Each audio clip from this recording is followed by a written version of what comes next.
பல நடிகர்களுக்கு 100வது படம் வெற்றி பெற்றதில்லை. ஆனால் விஜயகாந்தின் 100வது படமான கேப்டன் பிரபாகரன் 100 நாள் கடந்தும் வெற்றிகரமாக ஓடி வசூலில் பெரும் சாதனை படைத்தது.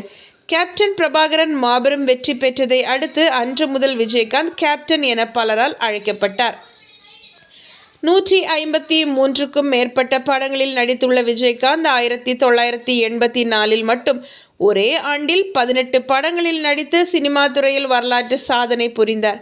தமிழக அரசின் சிறந்த நடிகருக்கான விருது செந்தூரப் பூவே படத்திற்காக பெற்ற விஜயகாந்த் தமிழக அரசின் எம்ஜிஆர் விருது, கலைமாமணி விருது உட்பட பல விருதுகளையும் வாங்கியிருக்கிறார். 1999ஆம் ஆண்டு நடிகர் சங்க தலைவராக தேர்ந்தெடுக்கப்பட்டார் விஜயகாந்த். பல ஆண்டுகளாக அடைக்க முடியாமல் இருந்த நடிகர் சங்க கடனை சிங்கப்பூர், மலேசியா என தமிழர்கள் அதிகம் வாழும் வெளிநாடுகளில் நட்சத்திர கலை விழாக்களை நடத்தி வட்டியும் முதலுமாக அடைத்தார்.